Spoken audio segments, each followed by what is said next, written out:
नमस्कार, आप देख रहे हैं माटी की आवाज न्यूज और मैं हूं आपके साथ ज्योतिका। आइए रुक करते हैं खबर की ओर। दिल्ली में संसद के शीतकालीन सत्र से पहले सर्वदलीय बैठक पर राजद नेता मनोज कुमार झा ने कहा कि अधिकांश राजनीतिक चर्चाएं काल्पनिक होती हैं, जबकि जनता के बुनियादी मुद्दों को नजरअंदाज किया जा रहा है। मुझे उम्मीद है कि सरकार चुनावों से आगे भी सोचेगी। भारत की जीडीपी वृद्धि से लेकर एसआईआर विषय तक इन पर व्यापक चर्चा की जरूरत है, अन्यथा संसद सिर्फ एक संग्रहालय जैसी संरचना बनकर रह जाएगी।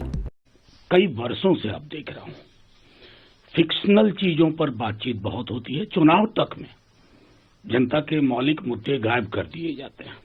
उसमें बहुत बड़ा सहयोग है मुख्यधारा की मीडिया का, मुख्यधारा की मीडिया प्लेटफॉर्म्स का। उम्मीद करेंगे कि सरकार चुनाव के आगे जाके सोचे कि क्या आय की असमानता विषय नहीं है चर्चा के लिए? क्या जीडीपी का ग्रोथ स्टोरी जिसकी बहुत चर्चा हो रही है, क्या वो दैनंदिन की जिंदगी में अगर नहीं दिख रही है तो क्या उस पर चर्चा ना हो?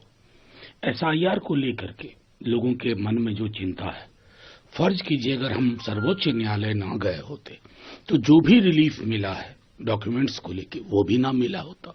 तो इन विषयों पे एक व्यापक चर्चा मैं समझता हूं कि बेहद आवश्यक है, अन्यथा संसद को सिर्फ एक म्यूजियम नुमा इमारत के रूप में ना देखा जाए। सर, जमीन आ जाएगा तो देश में जिहाद हो सकता है। देखिए, मैं आपको एक चीज स्पष्ट तौर पे कहूं, मैं, मेरा दल, मेरी लीडरशिप और हमारी पूरी धारा अतिवाद से लड़ रही है। 11 वर्षों से सिर्फ हम बीजेपी से नहीं लड़ रहे, एक अतिवादी सोच से, अतिरेक की सोच से लड़ रहे हैं। और हमारी पूरी कोशिश है कि अगर एक बहुसंख्यक समुदाय में हमें गांधी, नेहरू, अंबेडकर, लोहिया वाली जुबान चाहिए, तो हमें अल्पसंख्यक कम्युनिटी में भी हकीम अजमल अंसारी, मौलाना आजाद वाली जुबान चाहिए।